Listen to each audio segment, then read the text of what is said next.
Farm go! What's up? Yo, Yo. you ever just like hour? It just like glitched out when you said the first word, like the FBI is listening to us and doesn't want me to know what you're talking about, so. Oh, hello? Start again. Hi. So you ever just like get in the shower and Sometimes. you're there, just like showering, you're all like in your glory. I'm aware of the phenomenon, yeah. It's just you in the water. Yeah. And then all of a sudden, out of the You have a ether, podcast to record? out of the ether appears some sort of like multi-legged small being. A spider? In your creature. It doesn't necessarily in your presence. In your creature, yes. It doesn't have to necessarily be a spider. In this case, it was an earwig. And then all of a sudden, it becomes you and this creature, mano a mano, in like your rawest form. That was me today. You win at least? Fuck yeah, I won. The hell? In the trials of man versus insect in any territory, in this apartment. I was gonna say, I feel like insects win a lot. I win. Yeah, that is true. Hey, Clover, yeah, thank you. Thank you. My hair, I just cut it 2 days ago, so. Oh, I want to see it. Hold on. Hey, everybody. It looks okay right now because I finally had like 10 inches to cut off to donate, so I did that, but I did it myself. So like if I'm not wearing a hat, I kind of, do you remember I think it was like a Starburst ad or a Skittles ad where it was like, berries and cream, berries and creams. Yeah. That's kind of like how my hair looks right now without a hat. I'm going to the salon, the barber shop tomorrow to get it actually trimmed up. But right now it looks pretty good with a hat on. Just like when I don't have a hat on, I look like a Puritan. Have you taken your hat off on stream? Yesterday I had it in a man bun. Oh. But no. And I'm not going to take it off on stream. Okay. I refuse. That's fine. That's fine. But I was gonna ask, but I figured if you hadn't yet, I wouldn't. Yeah, no. Just wearing the hat. But yeah, I cut it off, donated it. Now I just, getting it trimmed tomorrow. Nice. It's, kind of nice to have, hair that I don't have to... I mean, it's still longish, but it's not, like, middle of my chest long anymore, which kind of was getting annoying. Yeah. A little bit less maintenance. Yeah, definitely. Welcome to the Ruining Movies, your hair podcast, where we talk about my hair. And shower combat. And shower combat. Important shower combat. Welcome to Shower Combat, the podcast, where we teach you, the listener, how to combat in the shower. So, I was in an interesting scenario today. Episode 1. Yeah, absolutely. Here we go. Here's your first tutorial. I was in an interesting predicament today. This specific insect was an earwig, and it was... I have, like, 2 shower curtains, like There's an inner curtain. so many earwigs lately, I've noticed. Yeah, they're going off. Yeah, so there's really an inner shower curtain and an outer shower curtain. Okay. And it was between them, betwixt. And I had to strategize how to handle the situation. So my solution, as the caveman that I am, 1 fist inside the shower, 1 fist from outside the shower. Oh, nice. Just sandwiched his ass. Were you holding on? Did you have stability? No. Showers are a killer, man. Yeah, well, like I said, no bug is going to best me. If anything, it will be the shower that takes you me will down. best yourself. Yes, only I can defeat me in man against bug. That is fair. Fair enough. All right, well, that was episode 1 of Shower Combat. Time to move on to our second podcast, our secondary podcast, our least important podcast. Hi, everyone, and welcome to Ruining Movies, your live podcast on twitch.tv. We are currently being beamed out into the galaxy and then back to your personal device, bouncing off of Jeff Bezos' bald head as he is in space, and coming back to you. I'm sorry, but did you see the stupid cowboy hat he was wearing? Never mind. No, I actually didn't watch that. I didn't either, but I just saw he was wearing a cowboy hat, and he was saying very poetic things like, we all have one Earth to live, and we need to blah, blah, blah. It's like, just go back to space. I don't care what you have to say. But anyway, welcome to Ruining Movies. This is the podcast in which we ruin movies, with the help of you, audience. This week we are covering Christopher Nolan's space epic Interstellar. Yeah. I don't know why I always forget how the intro goes. But anyway, before we get into ruining Interstellar, we got some news to talk about. We also got to talk about what we've been watching lately. And also, chat, if you guys have been watching anything cool, let us know. And I totally lied right now. I want to do another little segment right before we do the news and stuff. Okay. Part of the intro is introducing us. I keep forgetting to introduce ourselves. This is like the third episode in a row. Hi, your hosts for tonight are me, Zach, him, Shane. Me. Let's do the podcast. Let's podcast. Is podcast is like a verb? Let's podcast this bitch. Yeah, is podcast like an adjective, a verb, a noun? Can we just make them all of these things? An adverb. All right, so this new segment doesn't have a name, but these are comments taken from our YouTube. I actually, if you don't follow our YouTube, go to Ruining Movies YouTube, go follow it and subscribe. It's good stuff. You can find clips from the show. This clip I posted was would you watch a colonial slasher? And we actually got some pretty interesting ideas off this. There was people in the comments kind of talking about like how they would do their own colonial slasher, and if there was any colonial slashers we missed. So I kind of want to go through them because some of them are like pretty cool ideas. Okay, yeah. So this first combat. God, shower combat. Shower combat. First comment was, I wonder if Sherlock Holmes and Watson ever investigated a string of murders. That would be the ticket.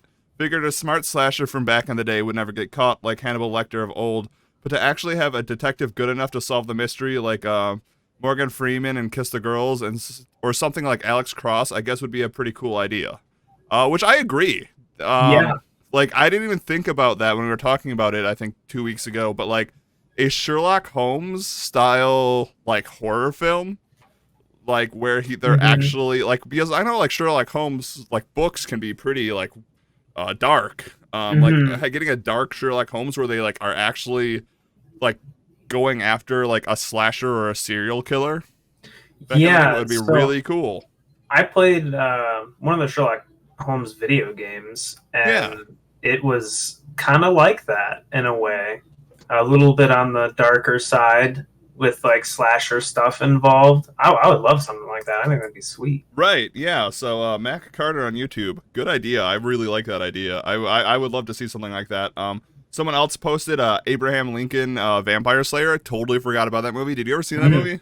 No, but I heard great things. I've never heard a bad thing about that movie. Yeah, I just heard it was a lot of fun. I think I did see it. I don't know if it says anything that I don't remember it.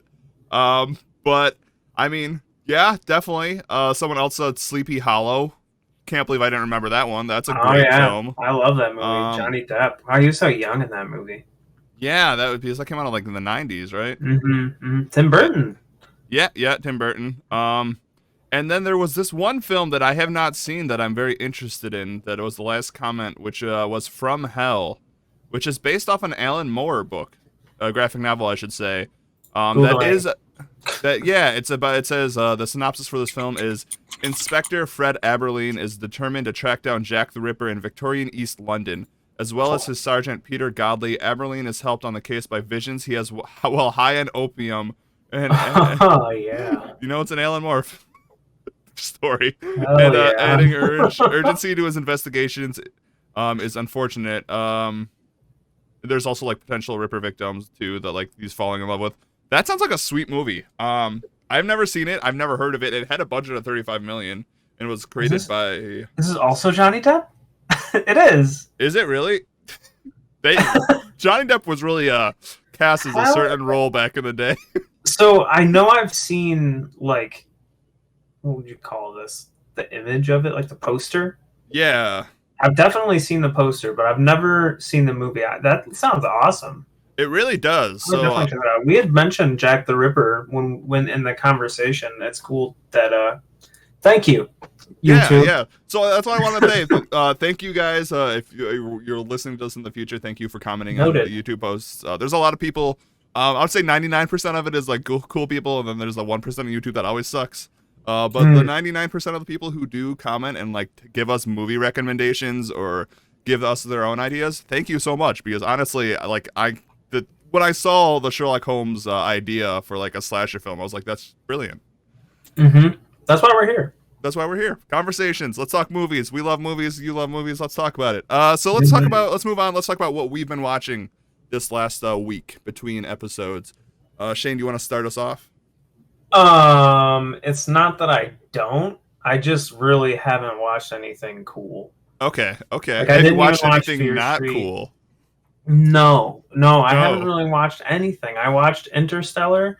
Okay. And I watched the Loki finale, but beyond that, I really haven't watched anything. I didn't even watch Fear Street, which I said I was gonna do. Well, the good news about that now is you can watch all 3 of them. Yeah, gonna probably grind those out soon. Yeah. Okay. Cool. Said that last week. That's yeah. So I can talk about Fear Street Part 3 without spoiling it, and I will say, after all 3 came out, I think it hit exactly how I thought it would. I thought it was a great series. Not perfect films in any way, but not bad. I think altogether I'd give the series a solid 7. Nice. Not bad for 3 whole movies. Right. And I would honestly say it's a weird thing. So a couple things about Fear Street that I found out. First of all, if COVID didn't happen, they were going to do Fear Street in theater as theatrical releases a month apart, which I think that would have ended poorly for them. Yeah, that sounds risky. Because that's $60 to go see 3 movies. Yeah, that's true. So I'm glad they did the Netflix thing and they did weekly because it became more of an event. And also this series, it got better throughout. Each movie got better. The first movie I'd probably give a 6. The second one would probably be an 8 or 9 for me. I thought it was actually really fun. And then the last one would be a 7, but it was still really good. And they really weaved the story together well. I know the director said they want to make an MCU of horror films. And I'm just don't say that, please. But I mean, I'd watch more. Oh man. Yeah, but I'd watch more Fear Street. That's what I'll say. Okay.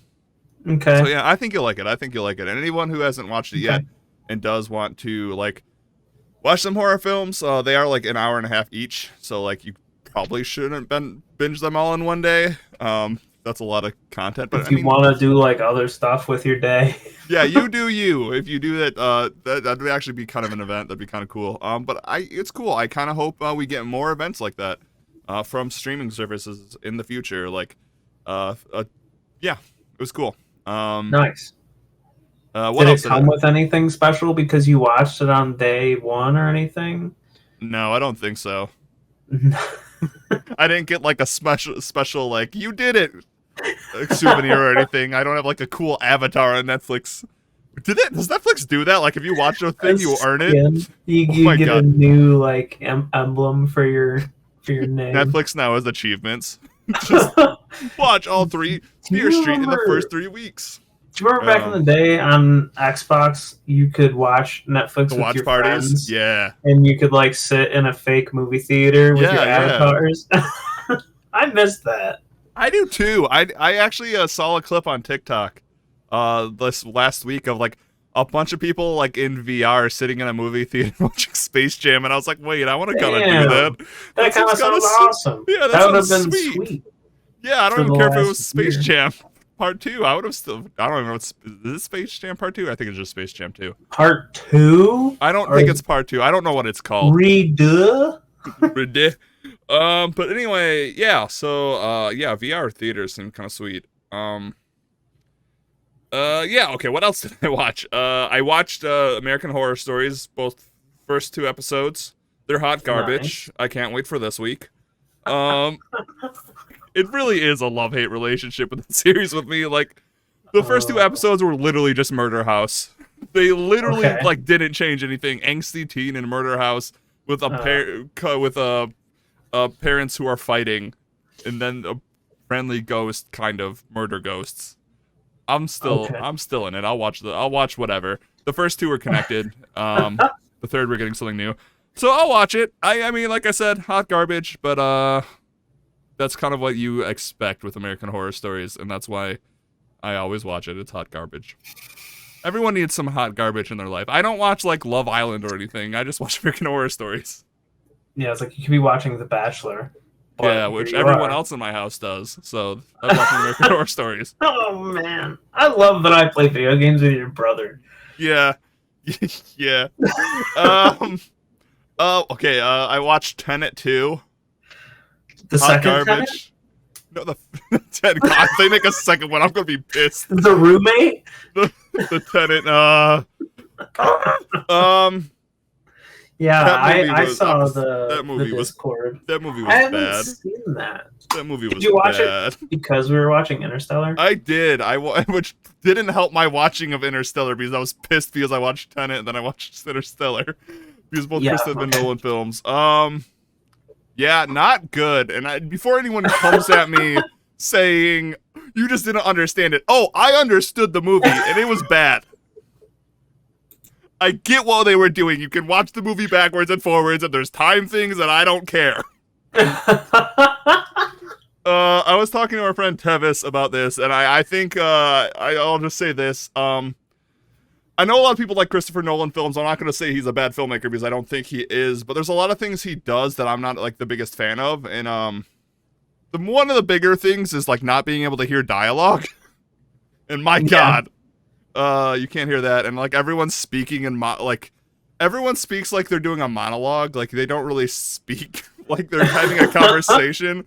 Like one of the good, like I think best lines of Interstellar is like, we looked up at the sky, wondering where we can go, and now we just look at the dirt, wondering where our place is. Like it's a good line, but like no one speaks like that ever.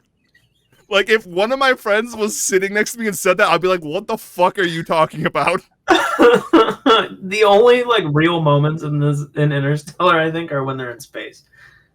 Yeah, we'll talk about it when we get to it. But it's just like Tenet is like all of Christopher Nolan's like worst parts of his filmmaking, like the way too complicated plots, the really like super unbalanced audio levels that he says he loves to do because it's more realistic, and just like this is my last thing I'm gonna say about Christopher Nolan that I really don't like is that all his characters have to be cool. Everyone's the cool guy. Right, and when we talk about Interstellar, I talk about that too. But like, there's never like a not cool guy in a Christopher Nolan film. Like everyone's just a cool guy. Which, Yeah, it's fine, but like I just don't want to watch a bunch of cool guys catching bullets with guns for 2.5 hours. So yeah, I watched that, and I feel like I watched other stuff. I'm still watching Supernatural. I'm on season 7 now. Now I'm thinking about Inception. There isn't anyone in that movie who's not a cool guy. Every movie, every Christopher Nolan movie, everyone's a cool guy. Even if you think of the Batman series, everyone's a cool guy in it. Even like Lucius Fox, who's like supposed to be like the nerd, like who creates all the gear, is like Morgan Freeman, and he's a cool guy. Oh man, that's funny. Yeah. So yeah, that's what I watched. I was gonna watch actually more Christopher Nolan films. Supernatural is just Supernatural. It's weird. I think Supernatural's getting better with time, which doesn't usually happen. I said that. Yeah, it really is. I'm like season 7, and it's really stupid, but like really fun. There's some. I think I talked about this last week. They just had an episode where they came into the real world, and they had to pretend to be like their actors. So like, Dean had to pretend to be Jensen Ackles, and Sam had to pretend to be Garrett, or Jarrett. I don't know how to say his name, and it was really funny. That is hilarious. Yeah, so they're going all out. I don't even care. It's Supernatural suffers from the X-Files thing where everyone loves X-Files but doesn't care about the main story they're always trying to push through. Like there's like in X-Files there's like the whole like shadow government and Smoking Man and stuff, and like whenever one of those episodes comes on X-Files, I'm just like, all right, I'll watch it, but I don't care. Can we do the Monster of the Week thing, please? And like Supernatural does more Monster of the Week things than like their main story, but like their main story thing, I'm like, okay, I don't care. Monsters, please. But it's been great. I'm on season 7. I'm not even halfway through it, I don't think. There's still 8 more seasons to go. Yeah, it's done now, right? Though. Yeah, it's done. That show, I almost called it a movie. That show ran from like 2003 to 2020. That's so crazy. Of course it got better with age. Look at what they had to work with. Yeah, I mean, yeah, that is true. But yeah, that's all I watched. Like I said, I was going to watch more Christopher Nolan films, but I didn't Just I think Tenet really just made me not want to watch anymore. Because I really wanted to do a dive for this episode, be like, why? What's my reason I don't like Christopher Nolan films? I have to come with like an actual like argument here. And then I watched Tenet and I'm like, I don't want to do that. I'll watch Interstellar. Tenet made me like Interstellar more, but also hate Christopher Nolan more. So hate's a hard word. Let's move on to some movie news. To a strange trailer that actually made me tear up that I sent you about an hour ago. Was it Heels? No, it was the Jackass Forever trailer. Oh, it made you tear up? Yeah, it's just so nostalgic. It's like they're old now. Yeah, it made me laugh a lot. I'm very excited It made me laugh a lot, too. It just, the thing with Jackass is, like, we grew up with them. True. First of all, which is weird to say. And, like, whatever you can say about the Jackass guys, they are a wholesome group of people. Mm-hmm. They're awesome. They're awesome. Like, unfortunately, the things going on with Bam suck. Hopefully he gets better. But, like, Steve-O and Knoxville, like, they both have had, like, rough parts in their life, but, like, together with their friendship, they've made it through it and have be, like, they're really wholesome people that are, like, do good things, and they're really funny. That's what I want with my friendship with you. Yeah, except I don't want to do anything that people in Jackass do. Yeah, I don't want to fall on my head or get hit by a truck or a bull or anything. Right. I will have to say, this trailer, like, it does not seem like they are holding back at all. Like, they are old now. I think, what is it? Steve-O has the line where it's like, as long as you're getting concussions under 50, you're fine. And luckily, Knoxville's 49. Thank goodness. Yeah. So they got a couple new additions to the Jackass crew. Yeah, I saw Eric Andre in there. So yeah, I don't know if he's.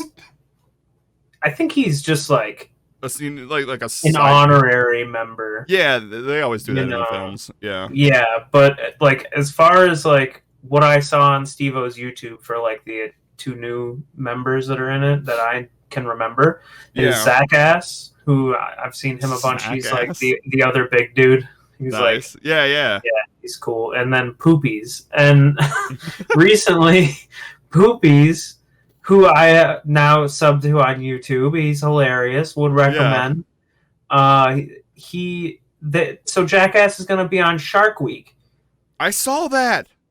No one's been bitten on Shark Week in 30 years until That's Poopies. about to change. Okay. Poopies. And Steve-O and Knoxville were like, this dude's gonna be fucking famous because of this shit, because this is like the most extreme thing ever. And it probably was. I watched this video, would recommend. It's about 7 minutes long. The Poopies channel, check them out. Yeah, okay, I'll definitely check that out. It just looks great. I honestly think when this comes out, I think I might pull out my projector and I just have like a bunch of people over. Jackass watch party. Yeah, just Jackass Forever. Try to get everyone together because I mean, that's like we grew up with Jackass. Like this was something we all like. Every time I'd hang out with someone, it was like after midnight, we would be watching Jackass. I saw the third one in theaters with my dad. Nice. That sounds awesome. Not really. Like I said, Jackass is wholesome. Like I think our first episode ever, we talked about like the parallels between like modern day like pranksters on YouTube and like Jackass, and like they just don't have the heart and they just don't realize like Jackass only ever really did it to themselves. Yeah, like true. You don't fuck with other people. Yeah, you put yourself into a mountain of dog shit, or into a room with a bear covered with honey. Oh my god, that looks so ridiculous. And it's so funny because like Steve-O now has this YouTube and this podcast and all this stuff, and I'm like a fan, so I see all these Jackass guys going on here and just being like, man, this shit was some shit, like this was a terrible thing. And now this movie's coming out and I'm like, man, you guys are fucking committed. And now I'm watching this bear charge at Aaron McGeehee. Yeah. So I'm reading this. There's a Reddit thread for this, and there's the first comment is the treadmill stunt near the end with the band instruments was the one that put Knoxville and Steve-O in the hospital just 2 days into filming.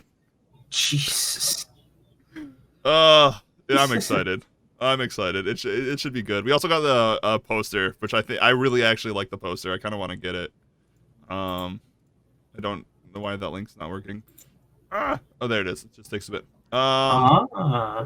It's nice. It's minimalistic. It looks Uh cool. huh. Uh huh. In theaters October 22nd. Yeah, I'm excited. Um, some people never learn. I guess Knoxville also had a brain bleed during this film, Yeah, that's what I heard. and someone else also got bitten by a bunch of sharks and needed an emergency surgery to That's save his oopsie. hand. Jesus Oopies. Christ. That was his video. Well, I guess he needed an Oopies. emergency surgery to save his hands, and Yeah, he got fucked up. yeah, sharks He aren't had a meant. bunch of torn arteries and ligaments. It was really brutal. Have they But he's learned doing nothing great from now. Shark Week? Yeah, dude, they were on Shark Week. Got bit by a I know. shark. I'm gonna have to watch that. It's so good. All right, so let's move forward. Still in movie news. Antonio Banderas has joined Indiana Jones 5.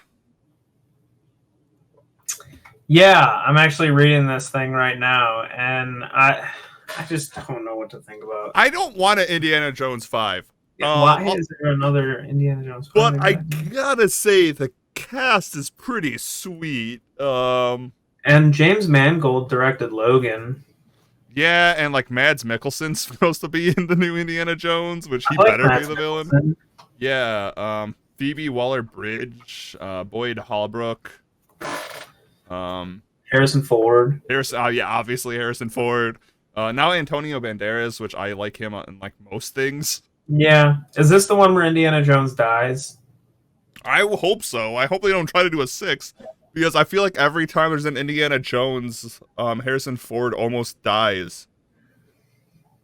Because I'm pretty sure he almost was put in the hospital for this one.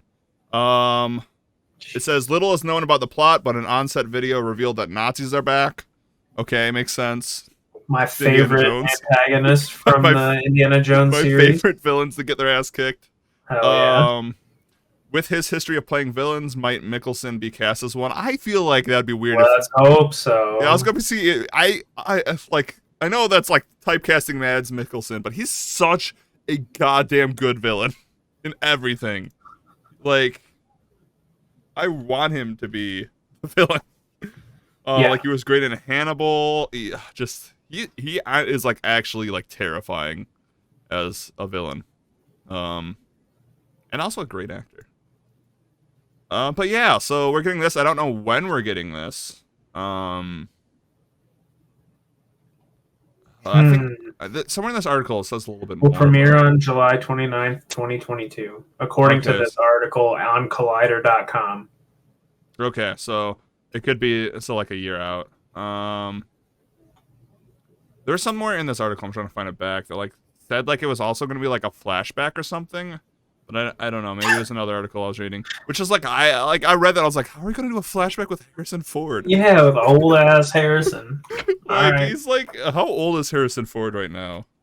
70s. 79. Woo! Zinged him. I was gonna say he's like in Blade Runner, one of my favorite movies of all time, and he's like young there, but that was a long time ago. Yeah. He's getting up there. He's doing great. Oh wait, Indiana Jones 5 seems to be set during 1969. Okay. That sounds so weird, or at least a portion of it. But even that feels weird. When was the last one set? Crystal Skull. That one seemed modern day. So does that mean we're not gonna get what's his face back? Well, he was at the nuclear test site.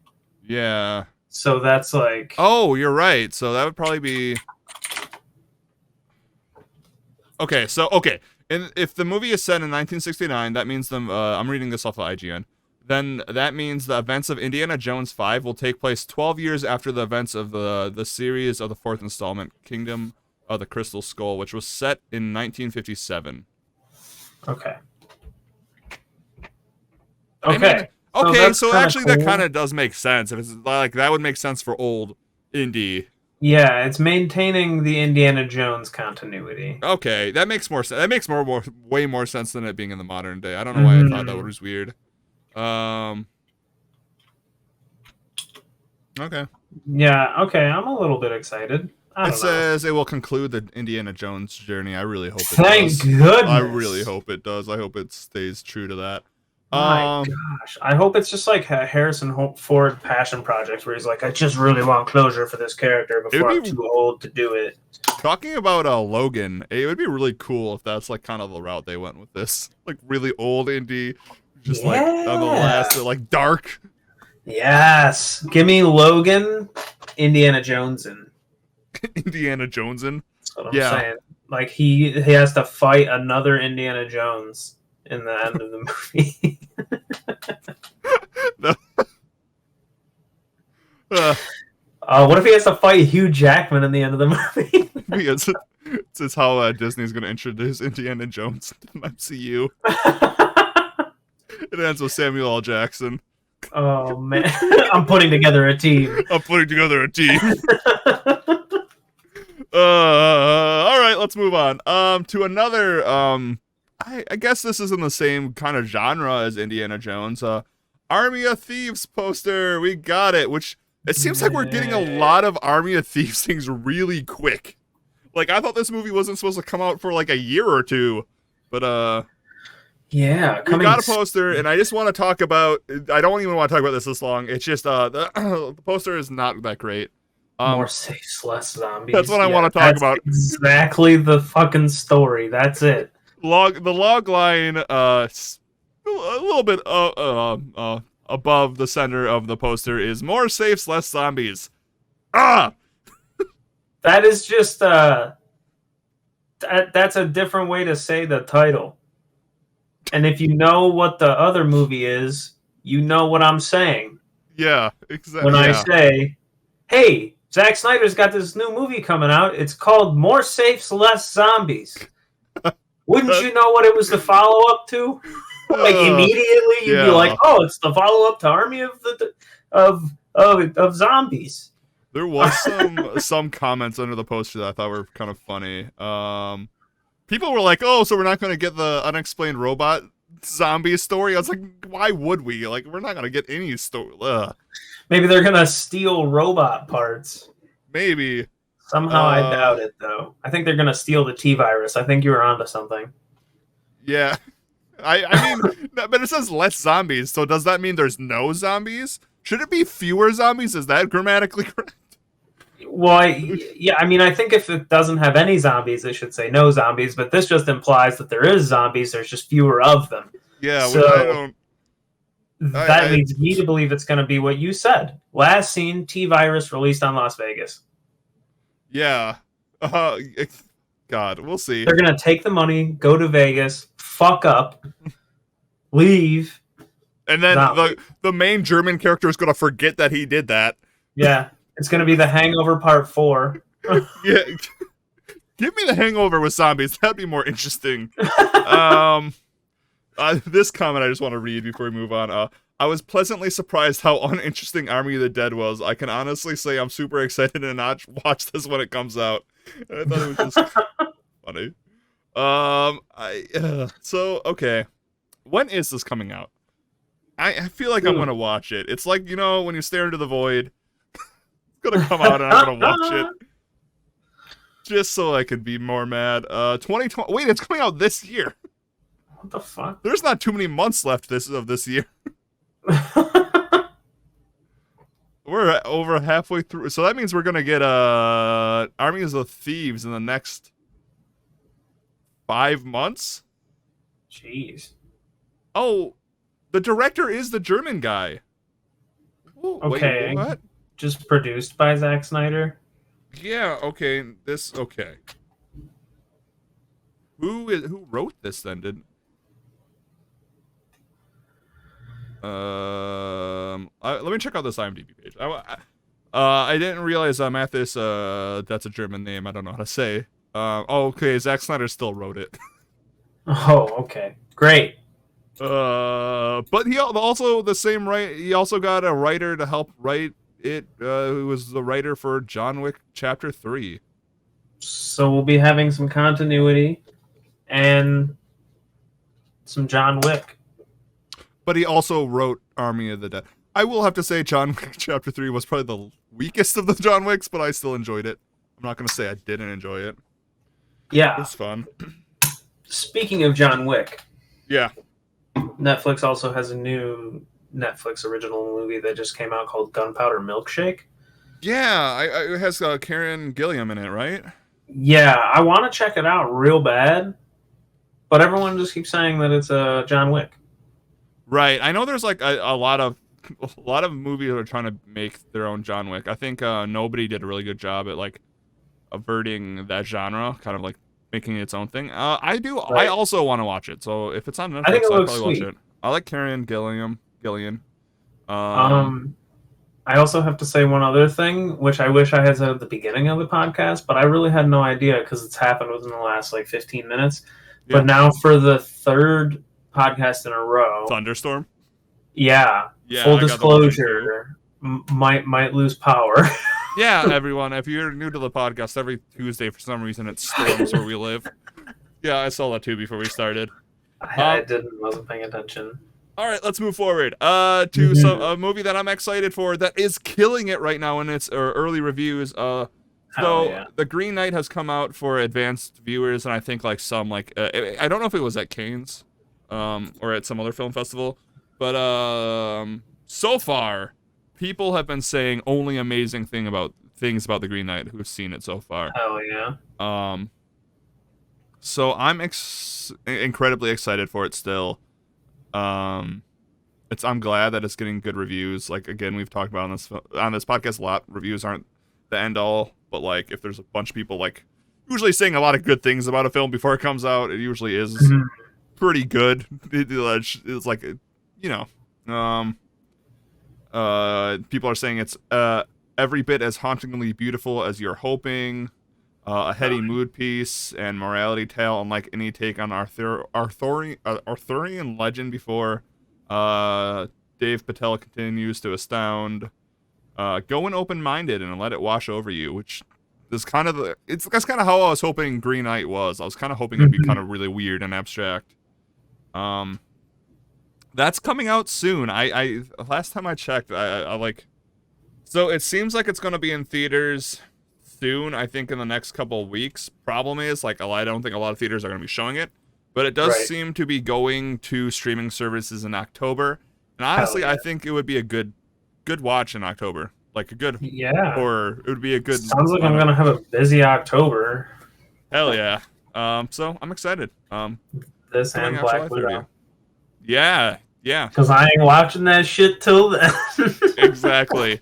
Exactly. All right. Last movie news is something that we usually don't talk about, which is ethical filmmaking and documentaries, because there's not really any point to talking about them on this show, just because we don't really talk about documentaries, because I don't think we should ever ruin one, because that would be weird. Like, how do you ruin a documentary by rewriting it in a different genre? It's a documentary. But anyway, there is this big news like kind of popping up lately, this last 2 weeks. About kind of the ethics of making documentaries, and it all roots in this new Anthony Bourdain documentary coming out, in which the filmmaker used AI to recreate Anthony Bourdain's voice to read lines. I'm gonna say this right up front. I think that's fucked up. I've never really been okay with the whole hologram bringing like Prince and Tupac and stuff back.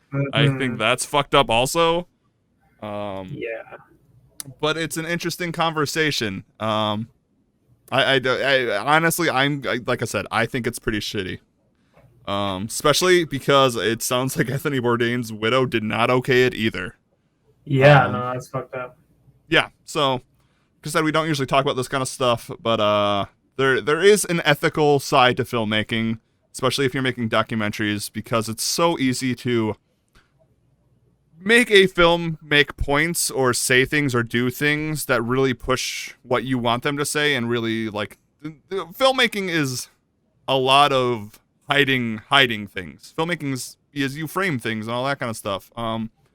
And when you're making documentaries, you kind of really have to, I mean, not all documentaries are unbiased. Most of them aren't. But I think bringing the dead's voice into your documentary to have them say things that they never said is incredibly bad, incredibly unethical.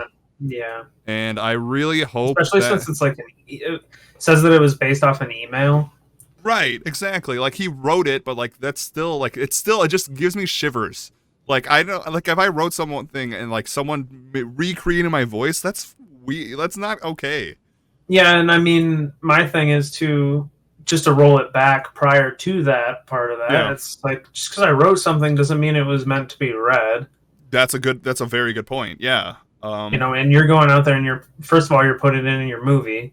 Second yeah, of all, you've on top of that you've now taken it to the next level and you weird fucking thing and yeah. like done a technological recreation of his voice without his or anyone else's permission. Now, I could see if I was like super fucking rich and like famous and really pretentious and I knew that I was going to die, but I wanted like a specific story to be told Right. and I like employed the ways to do this for myself pre-mortem. Yes. Yeah, I agree with that. Like you That's can one thing, but this is kind of fucked. yeah, you can ethically like that's how you should do that if you're like a documentary filmmaker. Like if you have permission from the person themselves to do that. This is also like this has been a large thing in filmmaking as of late because a while back there was this film, I don't know if it's still moving forward. I know this was a couple years ago, people were talking about it, called Finding Jack, in which they were going to digitally recreate James Dean for this film. Okay. That's Which weird. it's Why? bad. It's fucked up. It's not good. Like Yeah, no, I don't get it. there's first of all there's so many actors and actresses nowadays. You Right. don't need to bring back them. But Just also cast him. yeah, exactly. It's just I don't like it. Cast him for the role. Then there's like in Rogue One, they fucking digitized that dude. Oh yeah, they did. That was weird. You could really tell that that was a thing that was Didn't they do happening. that with Carrie Fisher too? I think her things might have been filmed already. Okay. I could be wrong though. But yeah, I think it's gonna be this thing that's gonna come up more and more now. Like the deep fakes are a thing, and all this new AI algorithmic technology that can like let you recreate things in an incredibly realistic way. Mm-hmm. I think like this needs to be a discussion, like had in film, like this is not okay. I mean, here's a quote even from Zelda Williams, who like is incredibly anti that because obviously people are going to try to bring back Robin Williams. Right. Uh, yeah, and I guess even Robin Williams had something that ensured that his likeness could not be exploited for 25 years following his death. And that's insane that he's even it has to be like a thing. Yeah, you shouldn't have to think about shit like that. Yeah, exactly. So I think it's incredibly poor taste. I really hope this filmmaker who throughout this article kind of like doesn't seem to want to back away that he did this. I really hope like this is something like people in film see and are like, this is bad. Don't do this. Bad taste. I hope there's always going to be a reaction to this that is received poorly. Mm-hmm. People have to work their entire lives. Don't bring them back from the dead to do that. Right. That's bad. That's dumb. That's unethical. That's shitty. Let this man have his peace. Yeah, especially Anthony Bourdain, who is such a cool guy. Like, Right. such a great person. And, like, so yeah, that's just something I wanted to talk about because I think we're going to be seeing that in the years coming. Because there's also the whole other debate, like, will actors and actresses slowly get phased out as we can just make CGI people? Right. And I've seen like AI generated faces on the internet. And Yeah. shit. There's like websites that generate AI faces. It's fucking weird. It is, and it's I don't like it. I'll be that old man shouting at the sun right now. I don't like it. I don't like it. All this newfangled technology, it just ain't for me. Which someone did make a joke on our YouTube when I was yelling about not wanting to go to theaters because people were loud and packed. They're like, old man yells at the cloud, and I was like, yeah, that's exactly what that sounded like. You're not wrong. Yeah, man. I'm telling I'll stand you. my ground. All right, let's go into television news. And talk about something a little bit more cheery than that. And we're going to talk about Taika Waititi and two new projects he's kind of working on or helping produce. So first of all, we got What We Do in the Shadows season 3 trailer. Season 3 teaser, I should say. which I mean, one of my most anticipated shows, season 1 and 2 of What We Do in the Shadows, I think is actually Mhm. funnier than the movie, and I love the movie. Um, Yeah, I watched the teaser. I laughed my ass off. Yeah, it's one of the main vampires, Nandor, which I think is my favorite vampire. He has virtual reality on, and he's seeing the sun for the first time in a very long time, and he runs into a wall. It sounds dumb when I say it, but it is really funny. Um, It's so quick and silly, but it was so fucking hilarious. it really is. So I can always like if you have Hulu, or FX, or even you want to catch it like live, like I highly recommend What We Do in the Shadows, the TV show. It's brilliant. It's really even that one clip just is exactly what the show is about. It's so It's dumb. so funny. It's so charming. It's great. So that's coming out soon. I'm excited. I think it's coming out in September. So soon. I'm gonna probably not binge watch it, but I'll watch it every week when it comes out. And then the next thing I want to talk about Taika Waititi, which is also going to be on FX and Hulu, is something that he is not personally directing or anything, but he is using. I think this title, which I don't like this title, but I think it's a really good way of putting it. I just don't like the word clout. Um, Taika Waititi is putting his clout to good use, and I completely agree with that. So there's this new TV series coming out soon called Reservation Dogs, which is supposed to be this indigenous comedy series by, let me find the director. Directed by Native American filmmaker Sterling Harjo. Hopefully I said that right. I'm bad with names. But anyway, first of all, before I even talk about Taika Waititi and like how it's cool that he's using his like popularity to get people who usually don't have a voice to have their shows like being amplified and stuff. Yeah. The trailer to this show looks hilarious. It follows like a bunch of kids on a reservation who are like thieves and stuff. He was quotes thieves because it seems to be more like lighthearted and more funny than that. Honestly, it kind of has this like What We Do in the Shadows feel to it. But it honestly looks hilarious, and I really recommend watching the trailer to Reservation Dogs. I can't really do it justice by describing the trailer in whole. But it has a lot of interesting things going on with it. It has a bunch of it looks really funny, and I could see this show coming out and like being incredibly popular by how funny it was just from the trailer alone. Nice. Yeah, and to go off like kind of going back to Taika Waititi here, which we should really be talking about like the filmmaker and stuff and the content itself because it does look great. It is really cool that Taika Waititi is kind of using the power he has now from Ragnarok and the MCU and What We Do in the Shadows, and is finding these independent filmmakers or independent artists who normally wouldn't get a chance in this industry. The quote here is like, I think Taika Waititi saw the first episode at a film festival, and he like immediately got the filmmaker hooked up with FX. Like just like that. That's awesome. Yeah.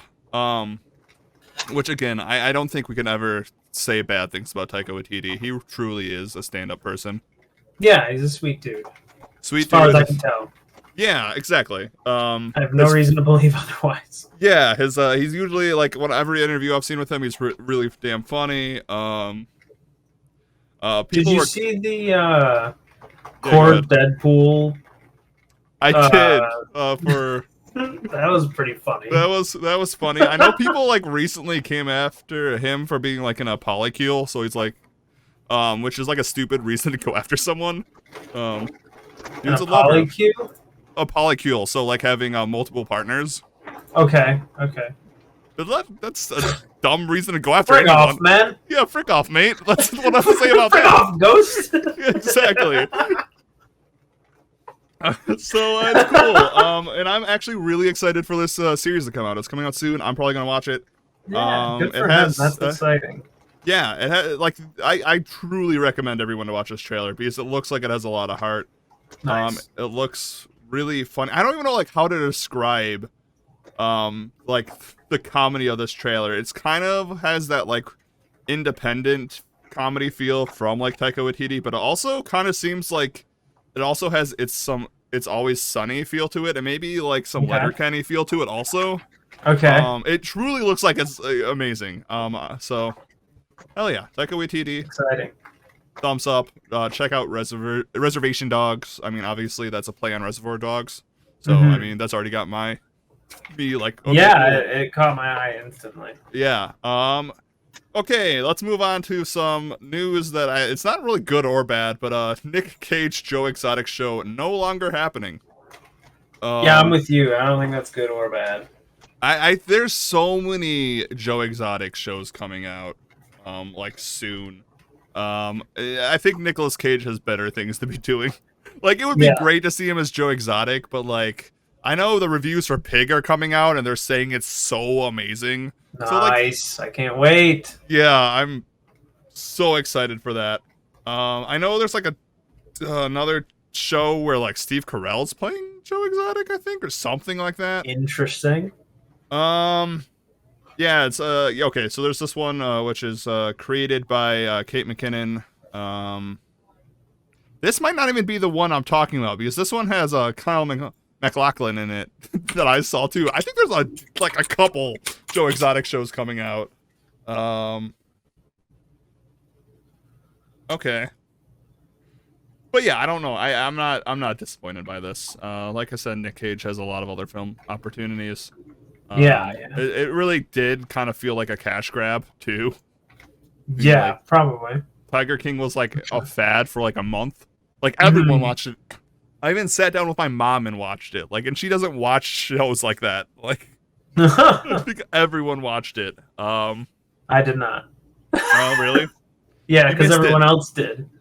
Oh, too cool for Joe Exotic. I see. Too cool for Tiger King. It was okay. It was interesting. It was okay. There was nothing going on. That was like the first month of the pandemic, like quarantine. Like no one had anything going on. So it was like it really came out at the perfect time for them. So yeah, that's not going through. Yeah. All right. So last news of TV before we talk about the Loki finale, which is kind of some really interesting news. And it's about the Dexter revival. Jennifer Carpenter returns to Dexter revival, which is flashbacks only. That it has to be. Yeah. So they've already said, for those who don't know, she plays Deborah. Dedra. Dedra, which is Dexter's sister, but not really sister. There's like, you just watch the show. Just check it out. So yeah, she's gonna be coming back as like flashbacks, I think. Because we also have news that John Lithgow's Trinity Killer is also going to be part of this new season. And spoilers alert, he also is not alive. That's what I thought. Yeah, he's dead. I'm pretty sure, like, unless I'm remembering this wrong. Certain. Well, yeah, which honestly, John Lithgow's Trinity Killer, one of the best performances on TV, I think. He's such a terrifying serial killer. Yeah. So this is going to be interesting. It is said by the cast that this new season is to have a darker tone than the original run and give Dexter's story a definitive ending. He's gonna die. Yeah, I kind of hope he does. I'm in one of the people who thought the ending was horrible. He's got a kid now and shit. Yeah. It's never really over, right? No. Even if he dies, there's still a Dexter. Yeah, that is true. I'm excited. I really liked Dexter. I really, really liked the first 3 seasons of Dexter. The last couple seasons, not my favorite thing, but like I still watched it all the way through. I understand why people hate the ending. Yeah. I understand it. I still I've still watched through Dexter after I've seen the ending, so I'm not one of those people who like avoids it like the plague. Right. But I'm excited. I mean, Dexter's back. It's 2009, everyone. Oh, this is all media is gonna be for the next 80 years. Oh wait, well, I just saw something interesting that I don't usually to all our fans out there, I don't usually read the last paragraph of articles for some reason. When there's a lot of like bold words, I'm just like, I don't have to read that. They're just talking about the things I don't care about. Which I really need to, because I see now Clancy Brown is a new villain Dexter needs to confront. I didn't know that. Who's Clancy Brown? Did you ever play Detroit Become Human? Yeah. The detective. Oh shit, that's cool. Yeah. Clancy Brown as a new He also villain. plays Mr. Krabs. What the fuck? Well, I shouldn't say plays. He voices Mr. Krabs, and he's Captain. He is Mr. He's Krabs. Mr. Krabs. He also is Captain Hadley in Shawshank. Like he has a very familiar face. If you saw his face. Yeah. I guess he was in The Mandalorian. I didn't see that. But I didn't realize that he was Hank in Detroit Become Human, which was like my favorite character from Oh, he Detroit was Become Hank. Human. Yeah. That detective. Not Connor, the android sent by a cyberlife. Hi, I'm Yeah. Oh shit, that's like what he actually looks like in real life. Yeah. Yep. What the fuck? That was Yeah. weird. Right. That just like broke my brain for a second. A lot of those. Oh God, who This dude is Mr. Krabs? Yeah. And Surtur in Ragnarok, Thor Ragnarok. I was gonna say a lot of David Cage games. That's who I was trying to remember the name of. A lot of like the actors actually look like they're the people. Yeah. Yeah. That is really funny. So, what we learned here is I need to start reading the entire article, including the bold words, because I'll be excited. And yeah, so cool. When is this coming out? When is the Dexter revival going to be released? Oh, it's also set 10 years after. Okay. So he's been a lumberjack for 10 years. I wonder if he's going to go back to Florida. Going back to Florida. It was announced on Wednesday. Okay, no, that was like when it was announced. Release date.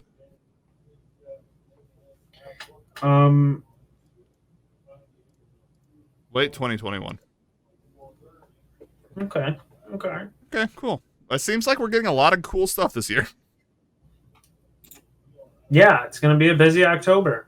God, what is my phone beeping? Is the storm here to get us? Oh yeah, I'm getting got. Yeah, I just got a severe. I'm weather segment. getting absolutely got. I'm waiting for a tree to just like fly through my window. So excuse me, everyone, if I've been a little distracted. Yeah, no, I was like, as soon as you started getting quiet, I was like, oh God, it is like kind of gloomy outside too. We're gonna take a couple steps, the other way to get away from the window. Yeah, I'm just like ready to just duck out of the way from whatever crashes through here. Absolutely. Okay, so let's move on to the Loki finale. Because it happened last week. You know. It did happen. And overall thoughts, I think the Loki was the best series that we got from the MCU out of the three that we got. I agree. I think it effectively did exactly what I said these things were doing, which was bridging the gap and setting up the next phase. Yeah. And they gave us Kang, and if anyone comes out here and says, that's not Kang, I know it's technically not Kang, you nerds. It is now. I get he's the one above all. He's not technically Kang. Words, I get it, but he's Kang. Semantics. Yeah, semantics. I didn't realize Jonathan Majors was playing Kang. I loved him in Lovecraft Country. Mm-hmm. I'm so excited. Yeah, it's good. I'm I really liked it. It's not getting a season 2, which is really disappointing, which is crazy. It got so many Emmy nominations, which again proves like reward shows are stupid.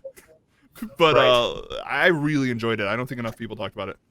So I casually bumped into another YouTube video that was explaining some of the similarities between the final scene of WandaVision and the final scene of the Loki finale. Oh, like her here, like the timeline and like, yeah. Yeah, basically, like when he says we've crossed a threshold is basically the moment that she starts siphoning power from Agatha and becoming like the Scarlet Witch. Yeah, if you play the scenes over top of one another. Yeah, which is sweet. yeah, I don't know if Disney does these things intentionally or if it's just serendipity, because like you could connect a million dots in a million ways, if you take the time to do it. But like that's pretty sweet if it's real. Yeah, I agree. I was blown away by Jonathan Majors acting in this. Yeah, I honestly think that was my favorite part. I think as the one above all, Kang. I think if there was anything that actually got me interested in the MCU again, it was him acting there. Um, hmm I yeah, think I thought it was good. he stole It the was show there. interesting. And we're getting Uh, season 2. yeah, that caught me off guard. There's no laser fights. No laser fights, thank God. There was a I sword thought fight, that. but I'll take it. Yeah, I thought that for a finale of a show, it Yeah. was pretty cool. Like my dad was like, "This is boring," and I was like, "I understand why you're saying that, right? Because it's Yeah. mostly just a There's a bunch lot of of people talking. talking, Yeah. but the implications are just fucking massive." And Definitely. you know, there was a lot more action as the episode picked up, and like the payoff was really just excellent. I'm excited to see what comes from this. I don't want to say that I'm like on the Marvel train because like I'm always kind of on the Marvel train. Right. Um, but I still stick with the statements I've made before. Like I do have a hard time like getting super pumped. Like I'd like to get to the end, but now it's like Right. every step we take, it's like it's pretty clear we're getting further from the end. Honestly, Right? Like the thing that got me excited for this is the Ant-Man movie. That's the only thing I'm excited for right now is because I know we're going to get Kang there. so, I think Kang is just going to be the bad guy, like for the rest of Yeah, I agree. I this think phase, like one of them. I agree. I would love to see him like. I would be really clever of Marvel to do this, where he's the villain in all the Phase 5 movies or I don't know what phase we're in. 4, Phase 6, whatever I phase think this it's is. 4 or 5. It'd be I don't really know. interesting if like he was just playing a bunch of different Kangs in all those films, and they're like Yeah, those are the yeah. villains. That would be really cool, but I don't think they're doing that. Do we know who the So Eternals enemy is? no, but if I had to guess, it might be Kang. Like It should be really we've cool. stayed we've stayed hidden until now. I think now is probably like now that the multiverse has exploded or something. Yeah, that is true. But also it's like I I don't know. I'm just excited. I think it sets up like a lot of cool things, and like Kang, I think will be the main antagonist for the big team ups because like the things that the power level has ramped up so much. Oh, So definitely. like down the pipe right now, you have things like Kang and like Adam Warlock and stuff Yeah, like that. So it's like just to compete with those types of things, you have to have your Scarlet Witches, your Doctor Stranges, and your definitely, Lokis. definitely. But because of that, you can't necessarily like you're probably not going to see Winter Soldier versus Adam Warlock, Right, um, definitely. or even necessarily versus Kang. But like they have to, which is good and bad, I think. Like because that means you can kind of take different avenues with different characters, and it's not to say that they can't be part of the team up, but they won't be like the main part of what's going on. Whereas like Right. Steve Rogers was kind of at the helm of everything against Thanos, and this it's probably going to be Doctor Strange kind of leading the fray, and Captain America and Winter Soldier might take a back seat and have to go do some secret shit because they can't fight people like Adam Warlock without just getting eviscerated. That is very true. That is very true. Yeah, we'll have to see. We'll have to see. We really what is the first really like phase movie we're getting is Shang-Chi. So we'll have Yeah, to see how Shang-Chi does. We'll have to see where that goes. I kind like of our still hope it's Fing Fang Foom shows up in that, but we'll see. yeah, I'm excited. I think that if you're a fan of comic books and high power heroes and stuff, buckle up because I think we're about to like see a lot of very high powered individuals coming into the picture because like they have the roster right, to like do this stuff. So like to match what they're trying to do for the bad guys, you're gonna have to like keep ramping that up. And honestly, Shang-Chi's probably not a bad start. Yeah, I think Shang-Chi will be cool. That's coming out September 2nd, which is crazy. So we'll have to see how that goes. So we have What If, then Shang-Chi right after. Yeah, whatever. Yeah, and then Oh, and Eternals. also in TV news, we learned that Marvel's What If is going to be canon. Right, yeah, that's kind of one thing that the Loki finale did confirm. And like, yeah, through the trailer too, which is cool. I kind of always expected What If to be kind of like canon. But yeah, it's confirmed now, which is pretty neat. Yeah, it's exciting. So I enjoyed the finale a lot. I'm glad there was no laser fights. Everything seemed cool. Me too. I didn't hate the ending. Like, I just Owen Wilson didn't get on a jet ski.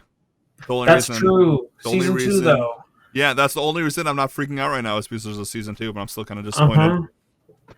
Yeah, I like that Sylvie killed Kang. Yeah, definitely. I like that. I thought for sure it was gonna. They did the old switcheroo on me there. The only thing I don't like about that is like Sylvie kind of felt like she kind of lost a lot of her development there. Like with Loki, like kind of that connection they had, she kind of just threw it all. Like, I understand why she did it, but it did kind of feel like she kind of threw some stuff away there to kill him and not really listen to Loki. But yeah, I still think that something could come from that though. Like, right, again, definitely. season 2, right? Like, yeah, season 2. That's now we understand that Loki isn't just about Loki; it's about the Lokis. Yeah, definitely. And there's a lot of them. Absolutely. All right, cool. So that was the movie news, everyone. Let us move on to the movie of the week and ruin it with the help of you. For those who are new here to Ruining Movies, how this works, we are live now on Twitch TV at both FarmGoat and Bring the Shane. We are always live at 6 p.m. Eastern on Tuesdays with this podcast, except next week. We will not be live. But not always. Not always, but you can come in, you can join our chat, you can join our Discord. In our Discord, we have polls that you can vote on. You vote on if we are remaking the movie of the week and is a remake, prequel, or sequel, and then you get to also pick the genre of your choice for us to rewrite Interstellar. We've had some really cool choices in the past, really funny ones. We did Leggett last week as a fantasy film. We've done Nightcrawler as a TV movie, and it's been great. So, yeah. But before we ruin Interstellar, let's talk about the film. So, Interstellar, the 2014 sci-fi epic by Christopher Nolan. If you don't know who Christopher Nolan is as a filmmaker, he is one of the biggest directors, one of the biggest filmmakers in Hollywood. He has made things such as Memento and Tenet and Dunkirk and Interstellar. Dark Knight series. Did you say that? Yeah, I did not say that, actually. He wrote Man of Steel. Yes. And that makes sense. There's a lot of cool guys in that film. Yeah, so that was actually like one of the most frustrating things for me about those fucking Snyder Cut things. Like, Christopher Nolan's name is on like so much of that shit. I didn't realize that. And Christian Bale's Batman just was like written out and replaced. It's so confusing to me. Yeah. Did I say Inception yet? But anyway, like, if you know Hollywood films, you know Christopher Nolan. I think the best way I've ever heard someone describe Christopher Nolan's films is their events. They're event films. They're things that you want to see in the theater.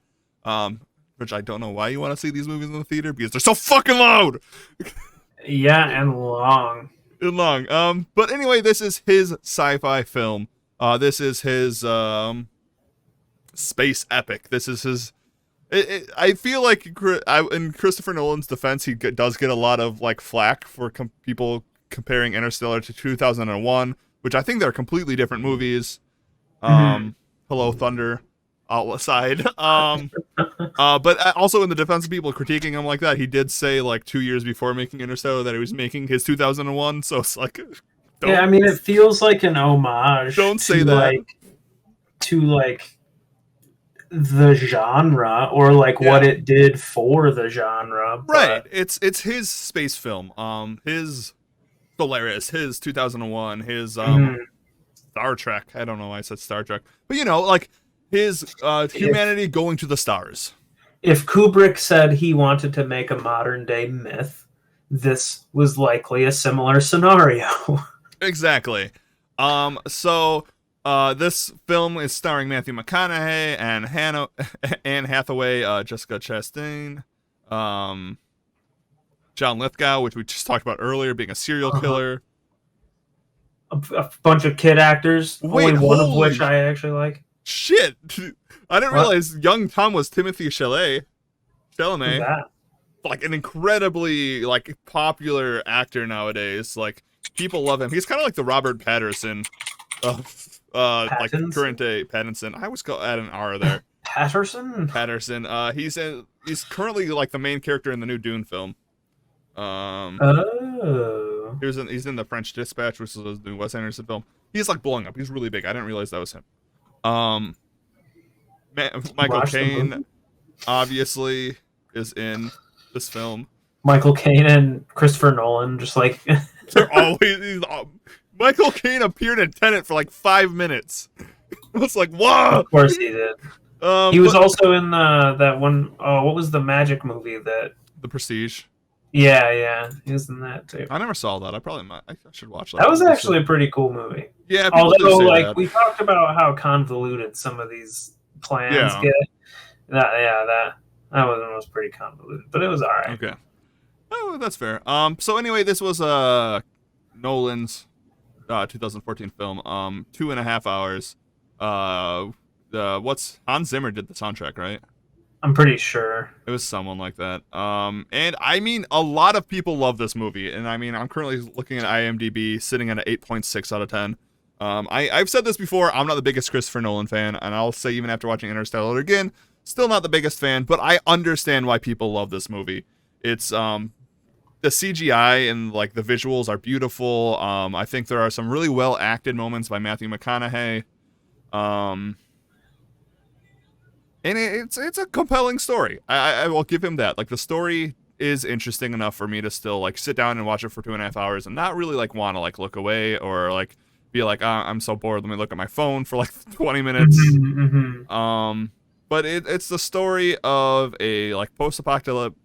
I don't know if it's like post-apocalyptic, but like a world failing. Kinda, yeah. Yeah, a world failing. Matthew McConaughey, being a cool guy, was a NASA pilot who's now a cool farmer. Guy with some wet eyes, man. Yeah. This man's got some fucking wet eyes in this movie. I tell you what. He does. He speaks in monologue. He says a lot of really poetic things. Time is a flat circle. NASA. So, okay, I'm going to make fun of Interstellar a little bit here. Just because, because Christopher Nolan making NASA a secret or super cool organization is the most Christopher Nolan thing ever. Yeah. It's like, NASA. We're NASA. We're a brotherhood of knights trying to save the world. It's like, okay, NASA's cool, but chill the fuck out for a second. The Knights of Sumeria. Yeah, it's like they become the Illuminati somehow, and they're building like super spaceships like that no one else knows about.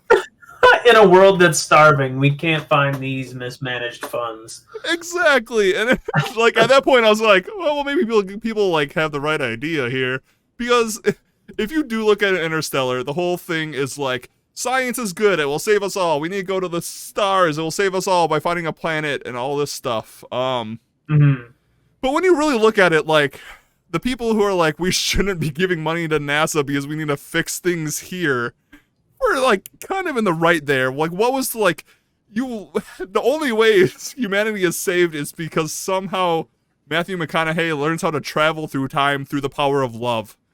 Yes. So I think they're right. I just think they're like 50 years too late. Right. Right? Most of the people that don't want to do the NASA thing are like John Lithgow's generation, right? The people that got rid of it, and then it was too late. Yeah. And like definitely. For me, like, I don't know if that's the message he was trying to send, but if you want to like stretch and dig a little bit, it's like, if we take the proper steps now, we won't run into a problem like this then.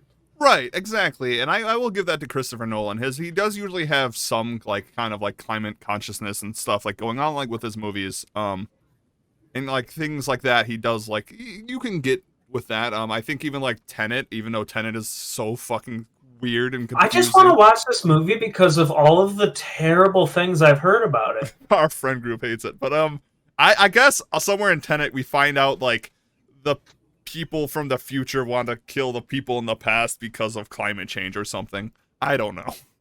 I watched the movie and I still don't know. Whooping my driveway's ass right now. I was gonna say like it's really like fucking floods killed 130 people in Germany. Like that's insane. It's fucked up. It is.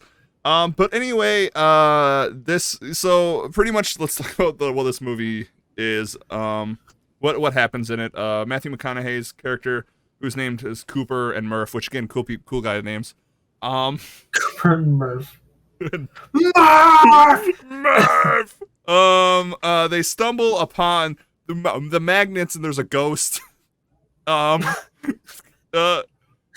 you say it like this, it sounds so silly. I gotta say though, the very first time I watched this movie, yeah, I wasn't. I had like no context or frame of reference on like what I was getting myself into. Yeah, I didn't really totally think it was a science fiction movie for like a while.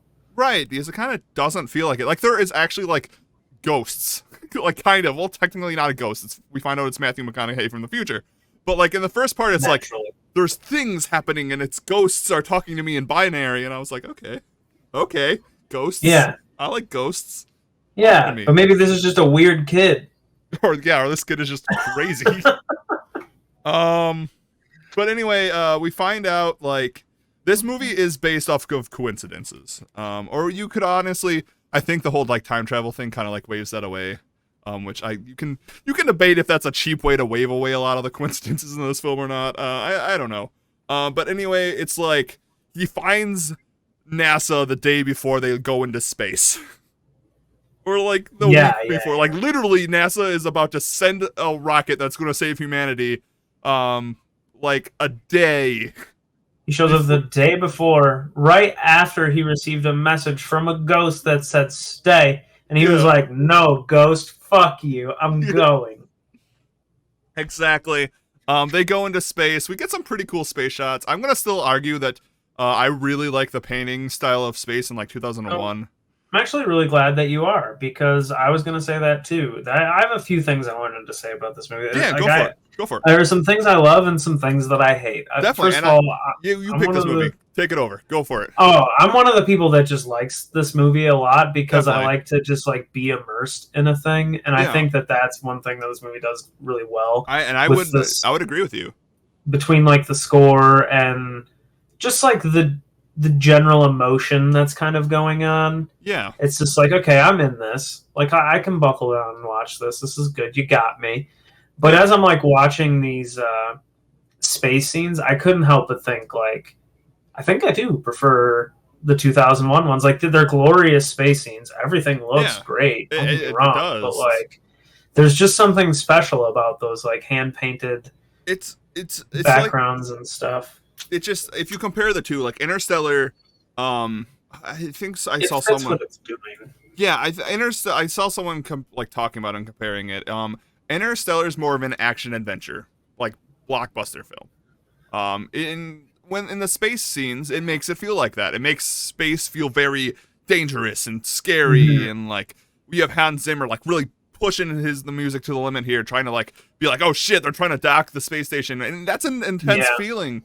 Well, in 2001, it's more of like a meditation on space. It's like you have classical music playing in, and you just are watching the spaceship move across the void. And it's just a different way to like show space. And Interstellar being, like I said, kind of a little bit more actiony than, a lot more actiony than 2001.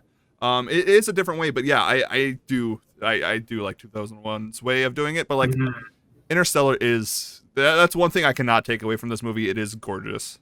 It is gorgeous. If, like I said, it fits what it's trying to do. Like, it is this more futuristic, like, made in a modern era science fiction epic. Like, it should be using CGI and stuff. I just think I like the look of the space backdrops better than the other ones. Definitely. There was something else I was going to say too. Oh, there's one part in particular that I really hate. Later on in the movie, when Murph is grown up and she goes back to see her brother.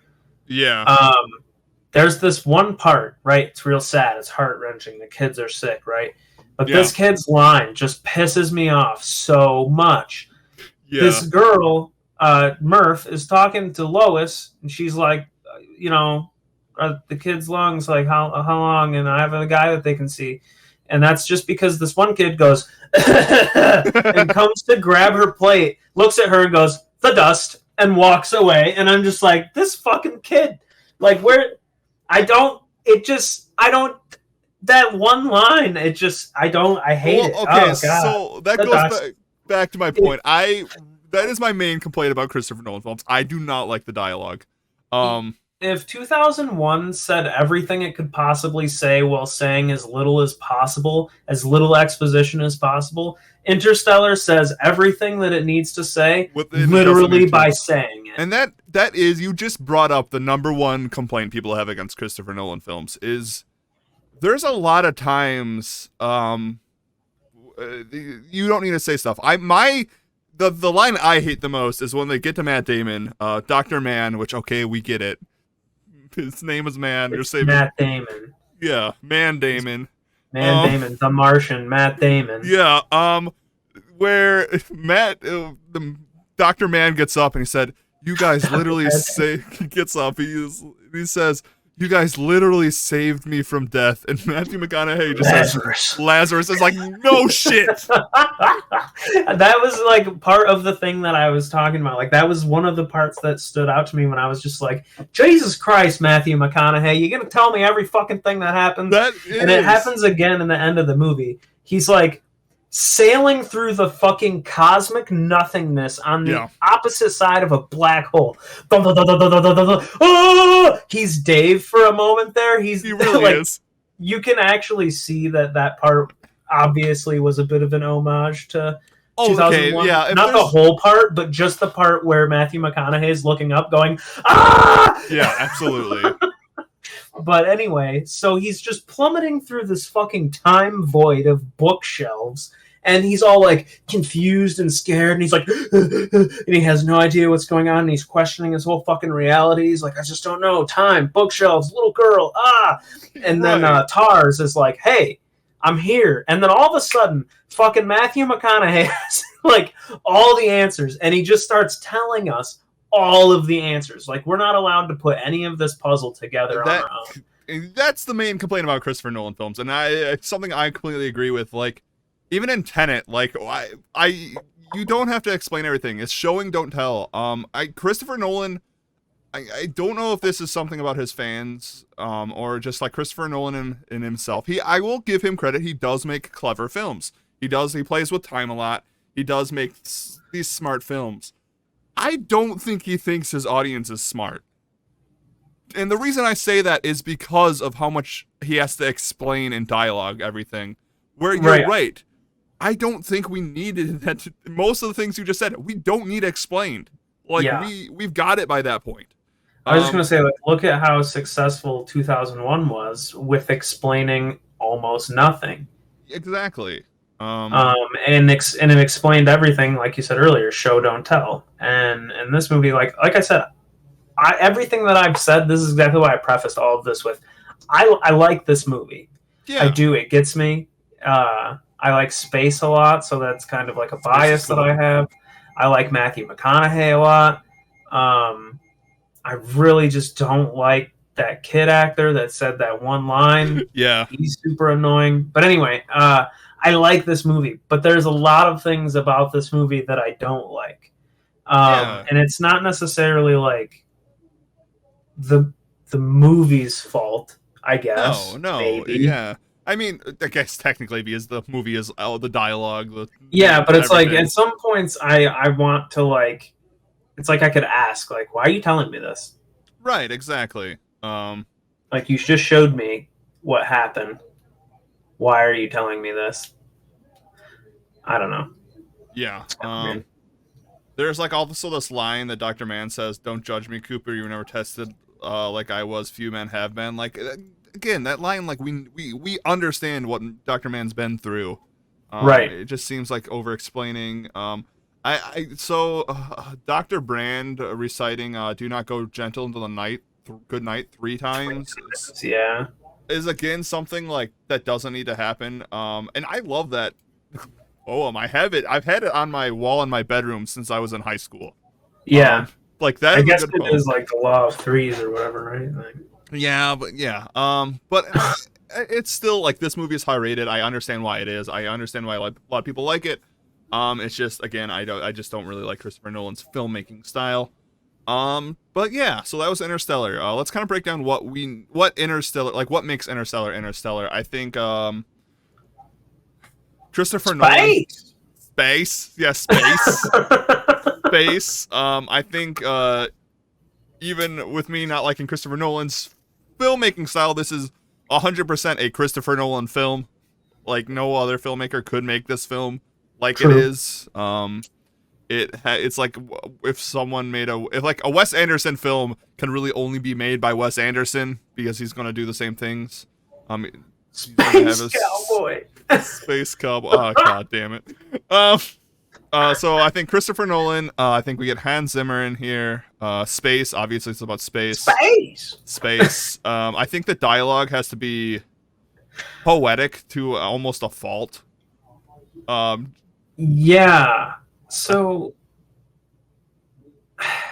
I want to see this movie with the guy from The Witch in it. Yeah. Right? Like that dude he's someone who talks like this probably. Right. Yeah, a guy from colonial New England. Love transcends dimensions. You're not fucking kidding, man. I guess we need to talk about that part. That I feel like, and I get it is like a nice thought, an interesting thought. Before a movie is so based in science that they actually went out and like a big part of the appeal of this movie was like they made the first realistic black hole imagery. And then we find out blew it with the story. love was the answer. I like that just doesn't match love. That just doesn't match anything else. Like, and I get it, that's poetic and something, but like I just always felt like that like has felt off to me. And maybe I'm just dead inside or something, but total cringe moments. Yeah, definitely. Yeah. There's a few of those in this movie where I'm just like, you know, and I don't know. I feel like I should quickly explain like why I chose this movie. Yes, go for it. Because like we've been on this like triple kick. That's what I've been calling it. Like a trifecta of movies. We did like 3 witch movies, and we did. We've just been doing them in 3s. I can't remember them off the top of my fucking head, but we have been. We did like 3 Robert Eggers movies. No. We did like 3 darkish films. 3 Edgar Wright movies. That's what we did. Yeah, we did 3 Edgar Wright films.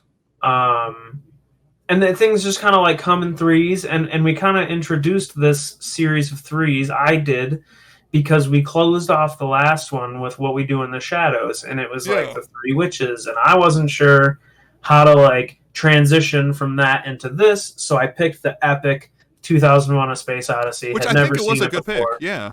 It seemed like a good jump over, and it worked great. And then you picked like a.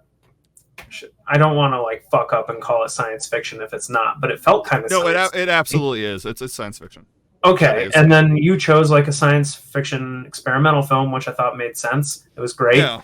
And then to just bring it full circle, I figured we'll flash forward 60 years, and because you had mentioned Christopher Nolan said that this was his 2001. Yeah, definitely. So I figured, okay, we'll flash forward it, get that CGI, get that like future take on this. Yeah.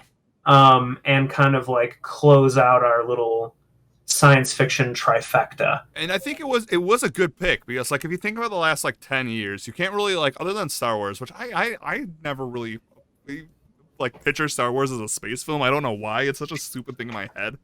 Like I just like don't like equate Star Wars and like 2001 or Interstellar like in the same category, because it feels like way more fantasy than sci-fi. I get that. But like it's out a of pulp like fantasy movie, Star Wars is a pulp fantasy movie. Yeah. I mean, whoever said that, absolutely 100%. That's a Tevasar original. Yeah, right there. Absolutely. I completely agree with that 100%. I like. You can't really think of too many like grand space movies. I can think of Interstellar, Gravity, and Arrival. Yeah, I I mean, mean, I love Arrival. Arrival's so good. I really liked At Astra Event too, Horizon, but that's not really like grand. and that's horror. Yeah, it's not like what you're talking about. Right. Yeah. I guess The Martian. Okay, I guess there was. I guess I just haven't been paying attention. There was like The Martian, Interstellar, but I think like comparing to 2001 and stuff, like Interstellar is probably the closest to. Like I don't think The Martian was anything like 2001. No. But I think Interstellar was a good pick. I completely Perfect. agree with that. Just to provide everyone, there was a line of thinking to this choice on top, like other than just I like this movie. Right. I like movie. I pick movie. All right. Okay. So let's ruin Interstellar. Yeah, let's fuck it up. We are remaking this film Perfect. as a rom-com Hell yeah. that is also a holiday film. Wait, did they tie? They tied. Damn, I voted for rom-com. Nice. Well, someone else voted for holiday film, so we got a You tie. monsters. So we need to first figure out what type of holiday film this is. There's really only a couple. There's Halloween, Christmas, July 4th, like Independence Day, maybe. What other holiday films? I mean, I guess every holiday has films. St. Patty's Day. St. Patty's Day, Memorial Day, Flag Day. Flag, Two President's Day, Christmases starring Labor Vince Day. Vaughn. Two Christmas. I think we have to do Christmas. I think a Christmas Interstellar film. Makes the most sense, yeah. In the same line as the Star Wars Christmas special, the Interstellar Christmas special is a rom-com. And you know what we're remaking this. You know what we should center this on is a thing that kind of comes out of nowhere, and that's like Topher Grace's. And okay, so that was one of the other things I wanted to talk about. Thank you so much for fucking reminding me. First of all, this character just appears out of nowhere. Right. Okay. Second of all, after this annoying fucking kid says the dust and walks away, Murph goes and gets her friend, Topher Grace, of all people. Fucking Eric Foreman's gonna come save the goddamn day. So he rolls up and almost immediately gets punched in the face because he's so fucking annoying. And then Murph goes, lights the things on fire, and then they right, which I think is a bad idea. So dumb. So fucking dumb. Okay, there's a lot of... Okay, the only parts about this movie I care about is when people are in fucking space. Yeah, I'll agree with that. So, she lights the shit on fire. Annoying brother goes to stop the fires. She loops around and somehow he doesn't see her driving through his fucking cornfield. Anyway, right. She rolls up and she's like, I'm here to save the day because this is really fucked up. I want to get you out of this abusive household. And the mom's like, okay, yeah, I'll get my beautiful baby and we'll come with you. This is such an emotional moment for me. And Murph's like, yes, I know. Emotions are high. In the background. But Murph's like, I have to go to my bedroom really quick. So she runs upstairs. Meanwhile, Eric Foreman gets right in this lady's face, and he's like, get in the car now! I forgot about that part. You're right. He just screams at her. Right in her face, dude. I was like, what are you doing? This woman is fucking traumatized. I forgot about that part. Holy shit. He's belting out right in her face. And then fucking Tom extinguishes his fires in record fucking time. This guy should live in California. So he puts out the fires. And he drives back, and and his sister comes up to him with a watch, saying the same thing that she says to him right before he punched her friend. Dude, if I was, Dad's gonna save us. He's gonna save us. And he just hugs her, and everything's fucking cool. Right. Hey, okay. Wife's in the front. I'm glad you bring that part up because I forgot about that part where she's like, Dad's gonna save us, is like holding a watch and everything is like fine. I was like, what? She hugs him and he just doesn't move, and it's so funny. Like the camera goes to his face at that point, and he's just deadpan. Like, what the fuck? Oh, who the fuck set my crops on fire? All right, one more thing that I just remembered that I thought was really stupid that I don't understand. The ending of Interstellar. After Okay. Murph and Cooper get to say their goodbye and Uh-huh. all that stuff, they're on the weird donut space station. Why does Cooper steal the spaceship? They would give him one, right? Right. Like, why become an intergalactic criminal? Like he sneaks through with the TARS and steals it. And I'm just like, why? You know, like if you told the people that like, hey, there's an astronaut stuck in space, we need to go get them. You think they would do that? Why does he come back so fucking shady? He comes back from a black hole like a completely different person. He's like, fuck it, I'm pursuing a life of crime. Right. It's like people like you're on a space station named after your daughter. He's a fucking space cowboy, damn it. Preach.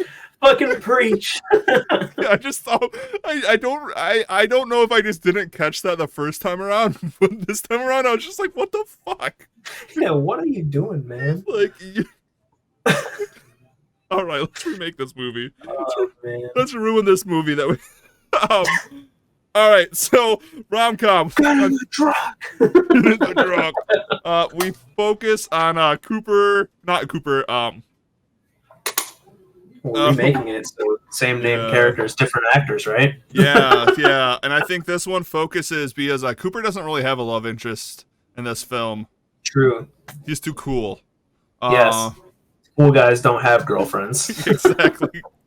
Wait, let me think about all Christopher Nolan films.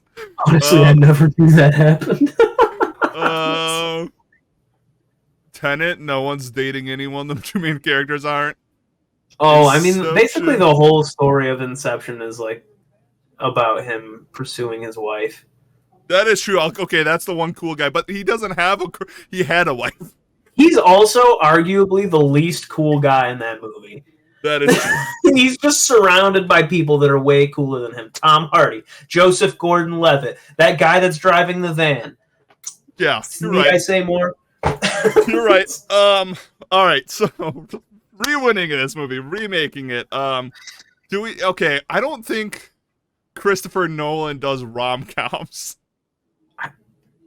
I think we need to find another director. Who's a good rom-com director? Can this be about John Lithgow? It could be. And his wife in their generation. It could be. Well, it's a remake. It's supposed to be a remake of this. It's supposed to be a remake, right? so it's same thing. But I think it's we don't have any of the time goofiness. Which I don't even call it goofiness. I think that was the most interesting part of Interstellar is the time stuff. But that's Christopher Nolan's thing. So I think we just really focus on Murph, whose dad left her at this point because she doesn't think. Yeah, go ahead. Judd Apatow. I was thinking about that. Judd Apatow's out there. I was thinking also John Hughes. I'm gonna need more than the name, I guess, for that one. Breakfast Club. Okay. Ferris Bueller's Day Off, 16 Candles, Pretty in Pink. Pretty much any movie that came out of the 80s. So you're thinking old school rom-com. All right, I like that better. But Judd Apatow, is also great. So yeah, John Hughes is producing the new Interstellar. Well, directing the new Interstellar. He also the director and writer of Planes, Trains, and Automobiles, Breakfast Club. God, nice. He made so a astronaut is married, and he loves his wife very much. We also have to bring Christmas into this somehow. Yes. Christmas. Oh, okay. So an astronaut. He loves his wife very much. Okay. It's the summertime. Things are great. They're set to depart for the moon in the end of July 31st. That's their send-off date. But on the 4th of July, old professional husband astronaut, he friggin' breaks his leg wakeboarding. Oh, so they spend the next 30 days in love and in sadness because she can't just not go to the fucking moon because you broke your leg, you idiot. So exactly. So he's sad and all that. So she goes to the fucking moon because she's a professional and didn't break her leg. And he works his ass off for the next 6 months, recoup, gets his leg up, gets in the centrifuge, fucking all the G-forces. He practices. He becomes the peak astronaut. For Christmas, he will celebrate under a tree. He will kiss the love of his life under a tree on the moon. But how does time travel involve? How does this save humanity? That's part of Interstellar. I thought it was a rom-com. It's a rom-com, but we still have to bring some Interstellar into this. I like it though. What if To save the world. just save the world? The wife astronaut into space trying to find a planet habitable. But it's still a rom-com, so it's really funny for some reason. It's like, haha, we only can eat corn for some reason. There's a lot of dishes with corn. I don't know why that's not brought up in Interstellar enough. That's kind of funny. That actually was really funny because they're eating corn on the cob. There's corn. She's like, more souffle, and the kid's like, no, and she's like, eat your fritters, and it's like, wait, corn souffle, corn on the cob, corn fritters. Okay, you can eat only corn and live. I don't know. I don't think that's real. I don't think that's real. But anyway, so a lot of corn jokes. This is gonna be one corny movie. There's a ghost, and the ghost is like the husband astronaut is like getting all his friends together. Like, there's a ghost, they're drinking together because obviously this is like a rom-com. So there's like the guy and all his buddies, and they're like overreacting, and they're really dumb because all the rom-coms just have like buddies and dudes being. I broke my fucking leg wakeboarding. Exactly. There's just drinking corn-based beer. And which is that just ethanol? This is hops on a cob. Yeah, it's fine.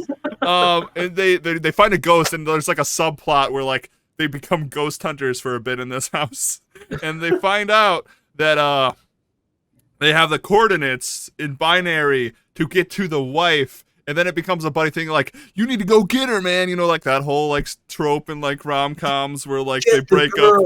Yeah, they get the girl trope, except you're not running down a sky dock or sky deck at an airport. You're just like getting in the spaceship.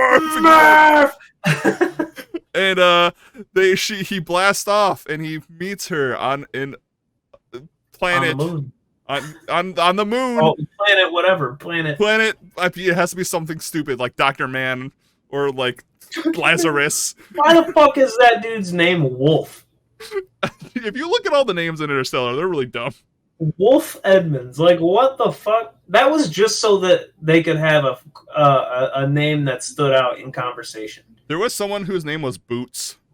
I saw that. Who the fuck was even Boots? I don't even know who Boots was.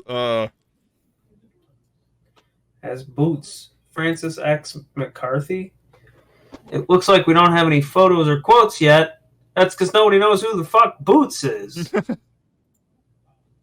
Michael Caine is there for some reason. Maybe he's the go-getter. He's the go-getter. He recites a poem 3 times for some reason. Makes a funny joke. Yeah. And then eventually our astronaut guy gets the astronaut girl as they're on a desolate planet, Lazarus, on Christmas. And it begins snowing for some reason on this planet, and that's how they know that they can have life here, because it's snowing liquid water. When it's snowing water, liquid water? It just said liquid water. You mean snowing. Water? I mean water. And that's Interstellar by John Hughes. Boom. Woo! Ruined. Movie ruined. Take that, Christopher Nolan. Take that. Take that. Yeah, so that was Ruining Movies, everyone. I hope you guys enjoyed that. Thank you guys, chat, for voting on that. Whoever voted holiday movie, thank you so much. That was great. And yeah, next week we do not have Ruining Movies. I take off the last week of every month to work on personal stuff. So we will be back here August 3rd. I was like, it said July 3rd. It's like, look at my calendar. I was like, wait, it's July now. And we will be kind of staying. We're kind of breaking the rule of 3s a little bit here, but not really, because we're moving to kind of more of a summer film, I feel, in my opinion, a comedy, if you will, from the 80s, but still has to deal with time travel. We are going to go on a most bodacious, excellent adventure as we watch Bill and Ted's Excellent Adventure. Woo! One of my favorite movies of all time. If you guys haven't heard my endings of anything I ever do, it's be excellent to each other, because that movie rules, and it's a good message. Most bodacious journey, Bill, and I'm excited, and it's also going to give me a reason to watch all 3 of them. Because I've not seen the new one yet. It'll also give me a reason to put Keanu on ruining movies. Hell yeah. I truly love Bill and Ted's Excellent Adventure. It's such a good That's film. awesome. Yeah, I haven't seen it since I was a wee lad.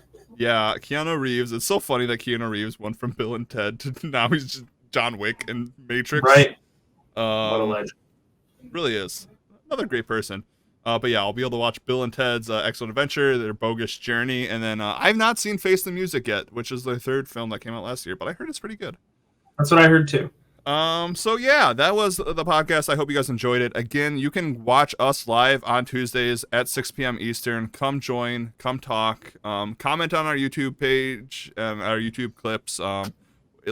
Earlier, we kind of talked about the people and their ideas for colonial slashers. So if you have ideas, send them and we'll talk about them. I think that's what this podcast is. It's a podcast with people who love movies, who like to talk about movies, and if you guys like to talk about movies and like movies also, let's talk about it. Yeah, I do. Yeah, so let's do some plugs and get out of here. Shayne, take it away. You can catch me live at twitch.tv/bringtheshayne. That's it. I play Minecraft and do other fun stuff. Hell yeah. Yeah. You can catch me at twitch.tv/farmgoat. Mondays, me and Shayne do Dummies Play, where we play co-op games. We recently just finished It's a Pirate's Life, Pirates of the Caribbean crossover with Sea of Thieves. We finished all the Tall Tales, which was really fun, really cool. And if you want to see those, go to Farm Goat Plays. That's my YouTube channel, where you will be able to find the videos of us playing that. So if you don't catch the stream live, you can go check out that YouTube channel. I'm also posting some other games I've been playing and stuff. It's a lot of fun. You can also go to Ruining Movies at YouTube.